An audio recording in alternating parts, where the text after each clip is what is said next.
Senator from Idaho is recognized. Thank you, Mr. President. First of all, I ask permission to use an item to demonstrate the speech I'm going to give, please.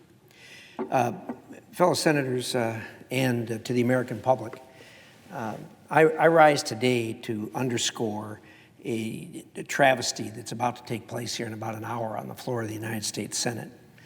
I'm talking about the BLM matter, the Bureau of Land Management matter, the nominee that the President of the United States has made to run the Bureau of Land Management as the director of the Bureau of Land Management. And that person is Tracy Stone-Manning. And I think the facts have pretty well been laid out already in the media at some time. There's tremendous outrage, I can tell you, amongst not only BLM employees, but among people who earn their living and recreate on the millions of acres of BLM. It is incredible. It is astonishing. And it's an embarrassment for this administration to nominate a person who's an eco-terrorist and a person who has perjured themselves before the committee that she appeared before on her confirmation, and in addition to that, has espoused a let-it-burn philosophy for people's homes that she will take an oath to defend if she becomes head of the BLM, which I believe she's going to before the sun goes down today. It is amazing to me that the administration would put this person in this position. There are 330 million people in America. Almost every single one of those people, including some high school kids, could do this substantially better than she could and would not tarnish the name of the BLM that it's going to happen when she is confirmed as the director of the BLM. So what did she do? Well, she engaged in acts of eco-terrorism. She engaged in a conspiracy to kill other people. She engaged in acts with Earth First that put her squarely in the target of the United States government, along with her cohorts with whom she all lived in a house in Montana at the time. But she got off the hook. She didn't get prosecuted because she turned on the others and turned state's evidence. She hired an attorney. That attorney negotiated with the U.S. attorney there, and she wound up testifying against the others, so she wasn't convicted. Nonetheless, she was as deeply involved in this as they were. Let me read for you a letter that she wrote. She admits to writing this letter.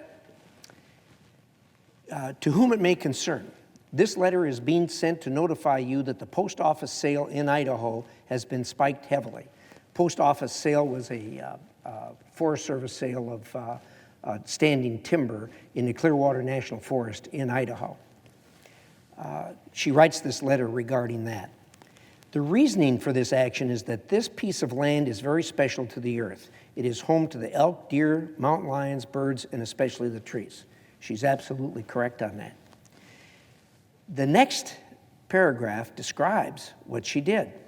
The project required that 11 of us, most of whom lived in that house in Montana, spent 9 days in god-awful weather conditions spiking trees. We unloaded a total of 500 pounds of spikes measuring 8 to 10 inches in length. And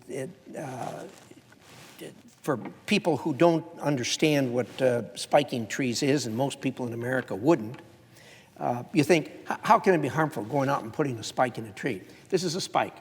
Not a particularly large one, but it doesn't take a particularly large one. What they do is they drive this item into a tree, and drive it in far enough that you can't see it, and it then stands there until some unsuspecting logger comes along and cuts the tree down. That logger could be injured, but it's unlikely they will be, but they could be because of the hidden spike that was in the tree. The tree is then, after it's cut down, cut into length, usually 16 foot, put onto a tree and hauled to the, or put on a truck and hauled to the mill. Once it gets to the mill, it's put in the mill pond. It is then pushed eventually in through the mill. And when it enters the mill, it goes on a carriage, and the carriage carries it to a saw. The saw may move back and forth, cutting the wood in the that's on this log in the carriage, or more likely the carriage itself will move against the moving saw. A couple kinds of saws. One is a circular saw, could be 5 feet, depending on the size of the mill. It could be 5 feet, 6 feet, 10 feet. But in today's world, more often than not, is a bandsaw. A bandsaw is a piece of metal stripping that's a 1/4 inch thick or so, and probably a couple inches wide with teeth. And it circulates in the mill between the first floor, second floor, even the third floor. And as the carriage hits it, it then saws the log into boards. All is well, unless there's one of these in the log.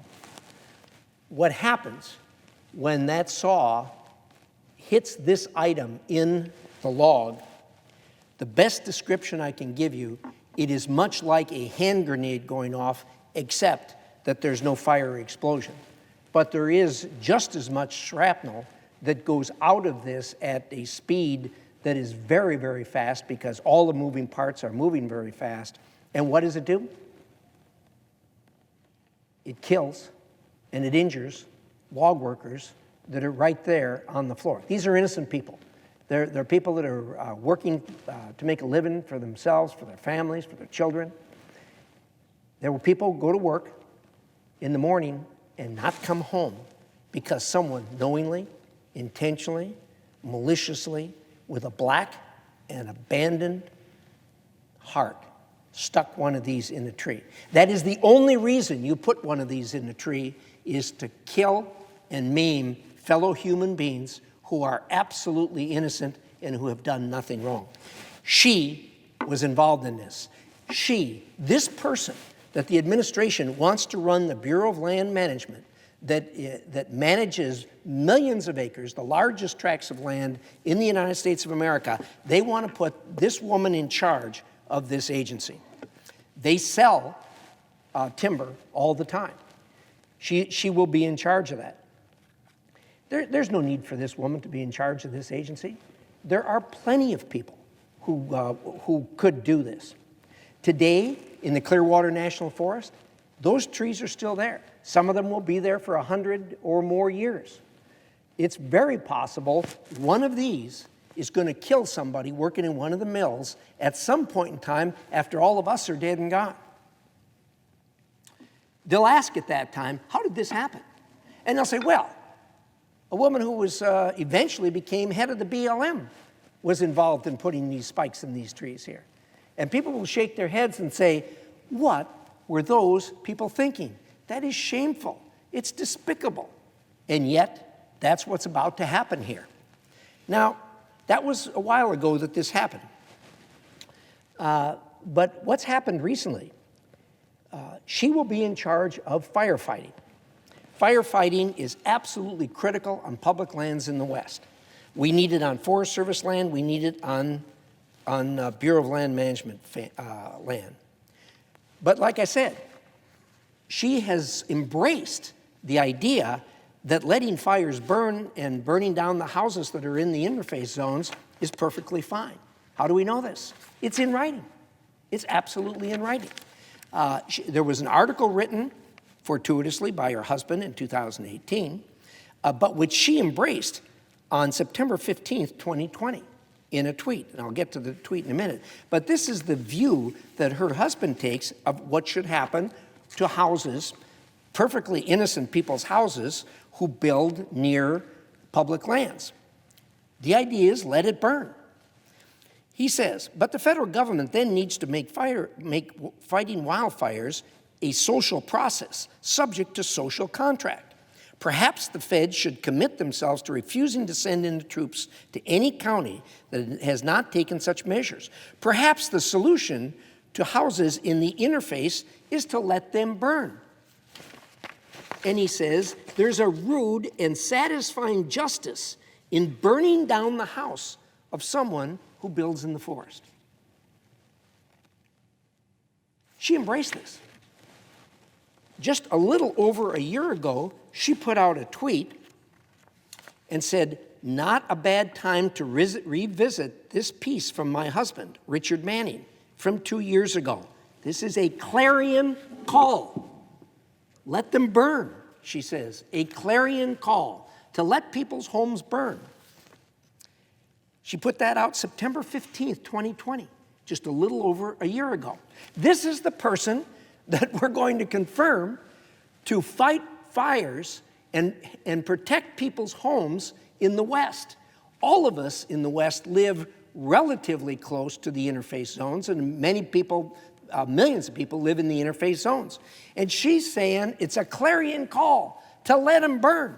And indeed, we'll get a rude and satisfying justice in burning down those houses that were built in the interface zone. You can't make this stuff up.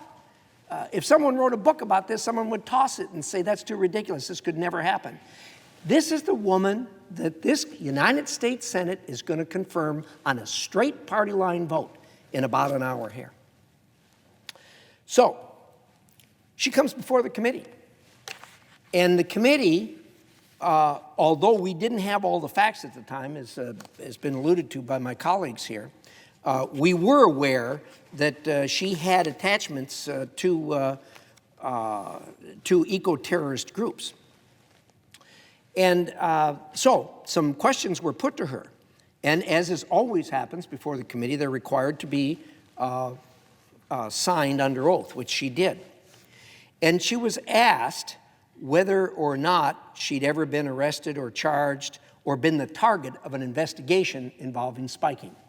She says, now under oath, after solemnly sworn to tell the truth, no, I have never been arrested or charged, and to my knowledge, I have never been the target of such an investigation. She hired an attorney to negotiate with the U.S. attorney because she was a target of the investigation, had received a target letter, and been told she was a target of that. What are we doing here?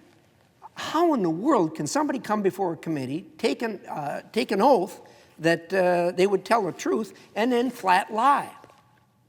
She was also asked, did you have personal knowledge of, participate in, or in any way directly or indirectly support activities associated with the spiking of trees in Idaho's Clearwater National Forest on March 29, 1989?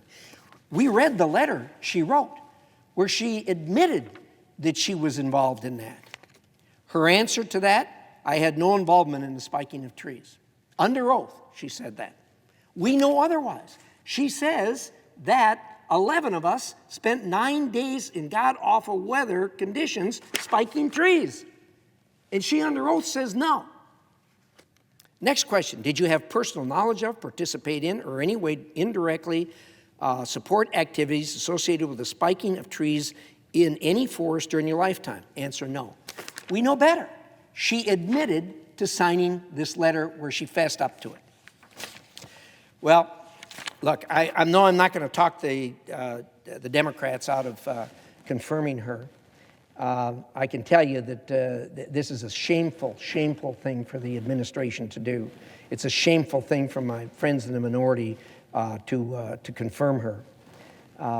What I can tell you is, when she comes before the committee in the that we sit on, where we have oversight of the BLM, and we have the director in regularly because we have oversight responsibility, how will we believe one word she says when she has already perjured herself? This is wrong. It is a shameful moment for this administration. I can tell you the employees of the Bureau of Land Management are going to have a very difficult time working under a person who is an eco-terrorist and who is a perjurer. she should not be confirmed. Thank you, Mr. President. I yield the floor.